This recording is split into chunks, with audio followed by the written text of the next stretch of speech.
The stench in the air was overwhelming, reminiscent of the unmistakable odor of urine. It was an unbearable situation, prompting an unexpected confrontation. Huh? Who are you talking about? I inquired, confused by the sudden tension. What? My mother-in-law responded, wearing a dumbfounded expression.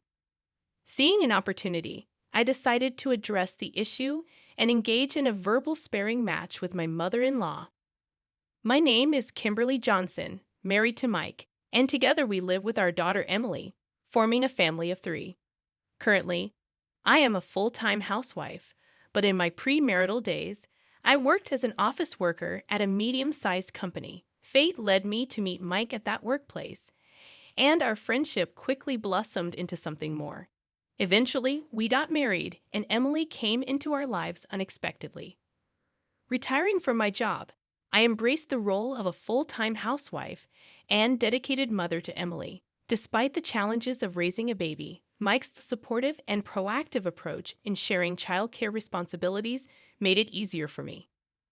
Now, Emily is a 12-year-old in the 6th grade, rapidly growing into a kind-hearted and helpful girl. Our family seemed to be thriving, but one day, Mike dropped a bombshell.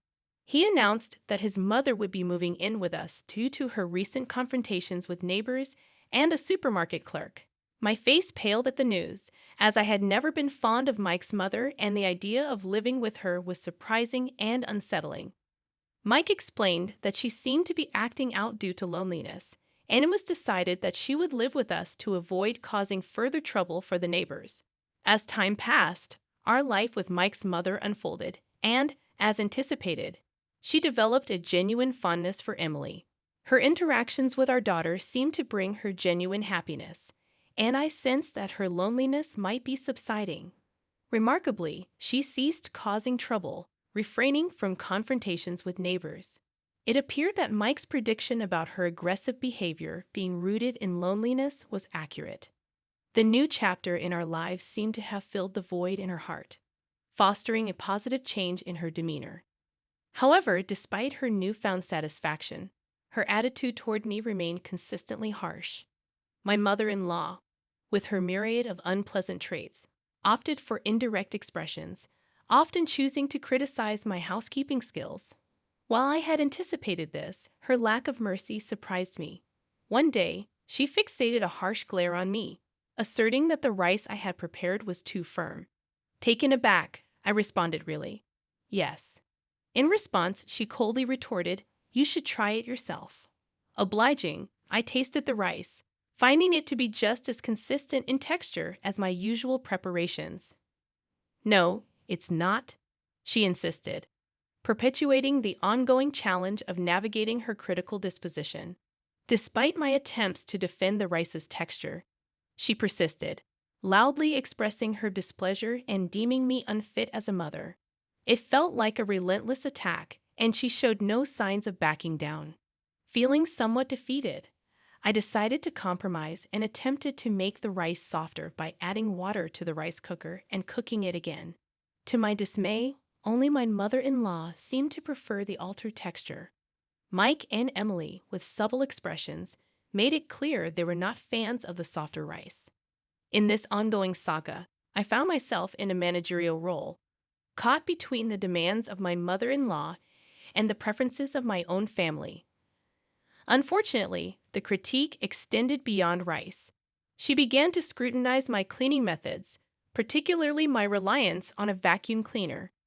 In my view, modern vacuum cleaners were efficient in removing dirt and dust, making them suitable for floor cleaning. However, my mother-in-law found this approach unacceptable. She lectured me on her traditional method of using a mop before vacuuming.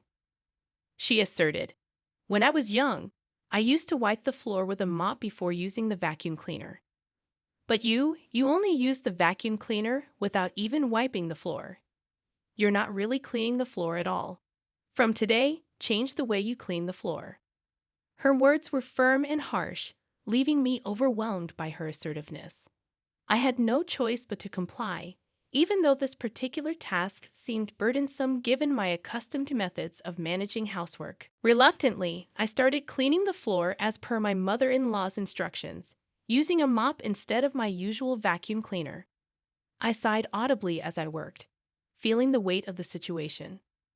On that particular Saturday with Emily at home, she noticed the unusual sight of me using a mop and inquired about the change. I explained part of the situation to her, and in her kind-hearted manner, Emily offered to assist with the floor cleaning. Thanks to Emily's help, we managed to finish the task earlier than planned. Surprisingly, my mother-in-law made no effort to contribute and remained seated on the living room sofa, engrossed in television. I couldn't help but sigh again as I observed her in action. Envy crept in as I thought about how she had it so easy, sitting comfortably while we worked. Frustration simmered within me, fueled by her complaints about my cleaning methods without offering any constructive guidance. Despite our diligent efforts, my mother-in-law seemed indifferent, allowing Emily and me to toil without lifting a finger. Her apparent coldness and brazen attitude began to irritate me. However, Emily, displaying her kindness, approached her grandmother and initiated a gentle conversation. "Grandma, what are you watching?" Impressed by my daughter's actions, I felt compelled to engage with my mother-in-law. "I was wondering too, what are you watching?" I asked, trying to bridge the gap in our strained interaction.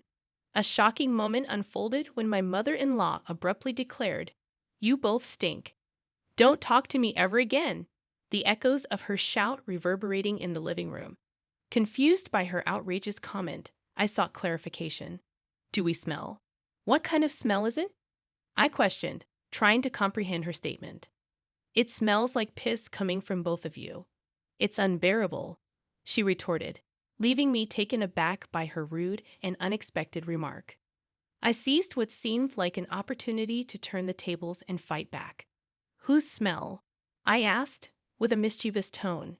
Emily chimed in, "Yeah, Grandma, whose smell?" My mother-in-law wore a stunned expression as I boldly suggested, "The smell of urine is actually coming from you. If you can smell it, maybe it's time to change your diaper. Let's change your diaper, Grandma." To our suggestion, she appeared stunned once again. It was revealed that a few days earlier, she had an accident, wetting the floor near the toilet. Initially, Emily and I thought it might be a one-time incident, but as it occurred repeatedly, we realized it was a serious issue. Reluctantly, we convinced her to start wearing diapers.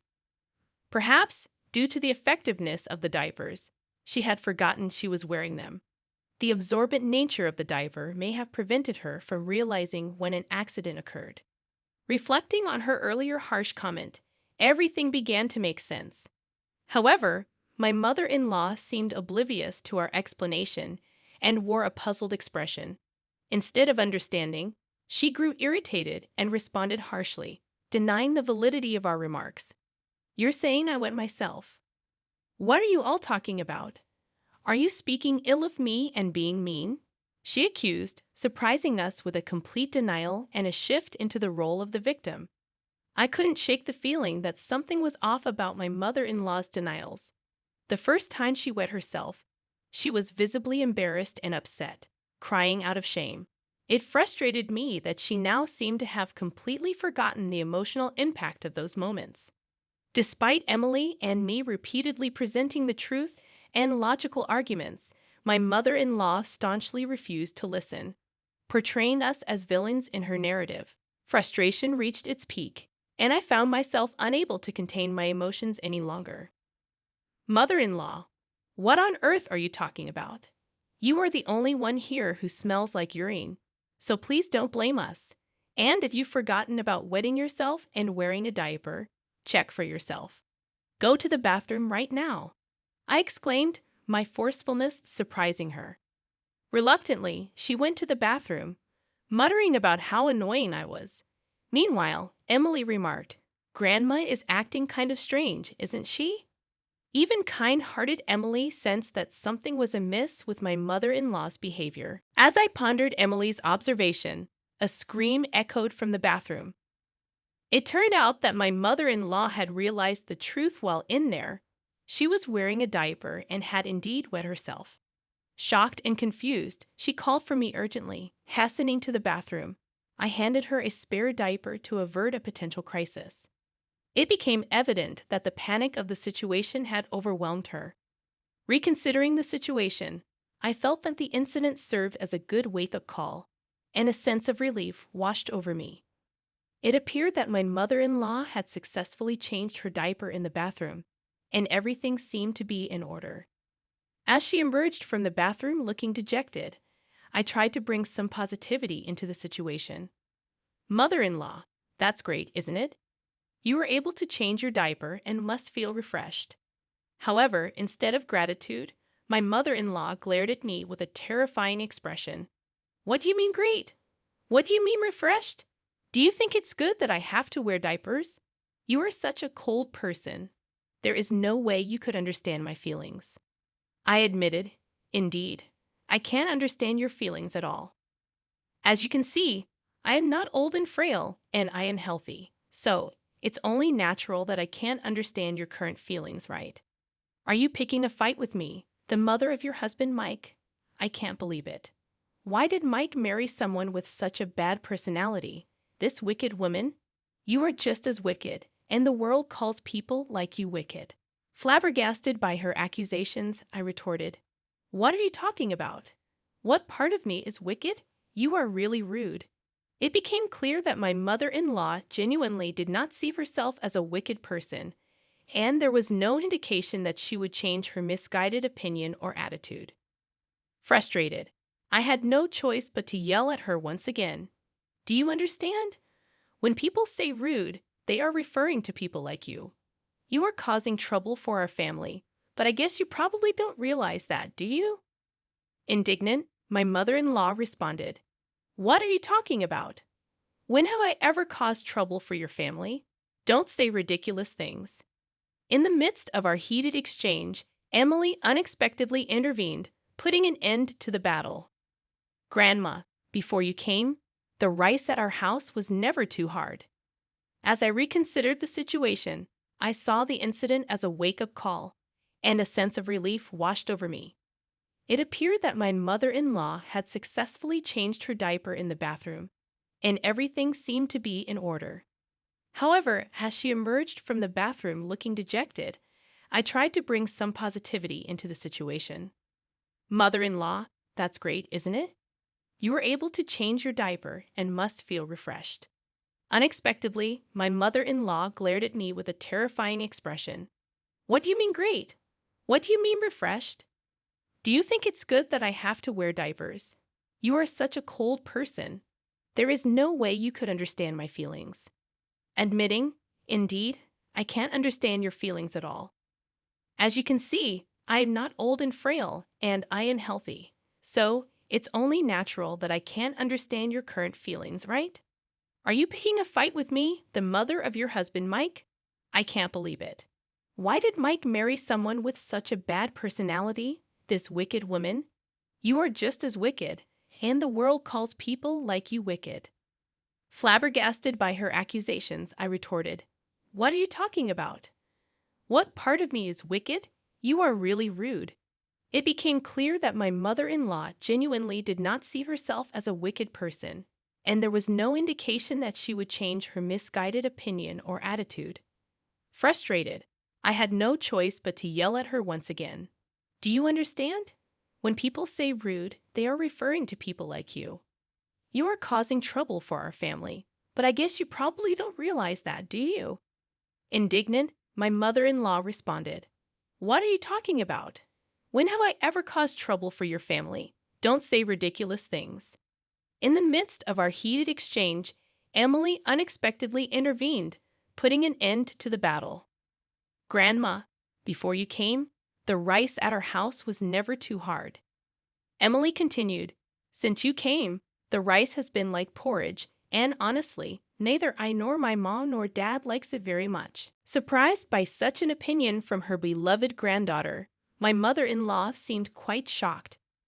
I threw the final words at her, stating, Just like the diaper incident, You seem to have forgotten, so I'll say it. It's not that the rice I cooked is hard, it's because your teeth are dentures. Shocked by the revelation, my mother-in-law denied it vehemently, claiming it was a lie and that she didn't have dentures. To settle the matter, I urged her to check her teeth in the bathroom mirror, leading her to realize the truth. Apologetic, she admitted to having dentures and apologized for her earlier behavior. Feeling refreshed, I handed her denture adhesive, and she re-adhered her dentures. When she returned to the living room, she apologized to Emily, who forgave her kindly. Touched by Emily's actions, I couldn't help but appreciate her hospitality. Despite the momentary resolution, my mother-in-law suddenly accused me of not cleaning the hallway properly, leading to the lingering smell of urine. Frustrated by her emotional ups and downs, I defended my cleaning habits, even offering to have her smell the floor. Eventually, she backed down and apologized again. Feeling that my mother-in-law's behavior was increasingly strange, I decided to consult with Mike. To our surprise, Mike also found her recent behavior puzzling, prompting us to take her to the hospital under the guise of a health checkup. After undergoing tests, the doctor diagnosed her with Alzheimer's disease, explaining that it's a form of dementia that progresses gradually. Witnessing her symptoms worsening, we eventually had to admit her to a nursing home.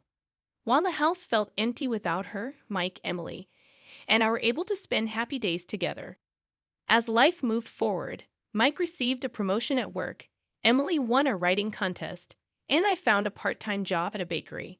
The atmosphere at home became filled with laughter and joy, marking a happy and fulfilling time for our family.